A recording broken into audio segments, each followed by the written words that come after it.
এই ময়লাগুলো এই ডাস্টবিনের মধ্যে ফেলে দি। আরে এই ময়লাগুলো এখানে কে রেখেছে?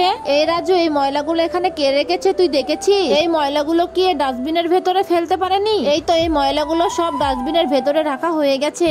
আরে এটা আবার কি? এটা তো মনে হচ্ছে একটা বক্স। এটা আবার এখানে কে রাখলো?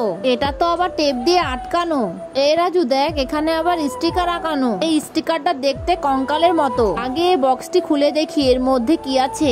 আমি তো কিছুই বুঝতে পারছি না এর মধ্যে কি আছে। আরে এটা আবার কি? এটা তো পলিথিন দিয়ে জড়ানো। আগে পলিথিন গুলো ভালোভাবে ছিঁড়ে ফেলি। আরে এটা তো মনে হচ্ছে একটা গিফট বক্স। এ রাজু দেখ, এটা আবার গিফট কাগজ দিয়ে জড়ানো। আরে এটা তো মনে হচ্ছে একটি স্বর্ণের বাক্স। এটা তো অনেক আদিম যুগের বাক্স। আগে এই ডয়ারটি খুলে দেখি এর মধ্যে কি আছে। আরে এর মধ্যে তো কিছুই নেই। দেখি তো এই ডয়ারের মধ্যে কি আছে। আরে এই ডয়ারের মধ্যেও তো কিছু নেই। এ মিরাজ দেখ তো এই ডয়ারের মধ্যে কিছু আছে নাকি। আরে এখানে তো দুইটা আংটির বাক্স। এটা খুলে দেখি এর মধ্যে কি আছে। আরে এটা তো একটি আংটি। আরে এটার মধ্যেও তো আংটি। বন্ধুরা, তোমরা যদি তোমার মাকে ভালোবেসে থাকো আর এই ছবিটিকে সুন্দর মনে করে থাকো, তাহলে ভিডিওটিকে লাইক করে চ্যানেলটি সাবস্ক্রাইব করে দাও।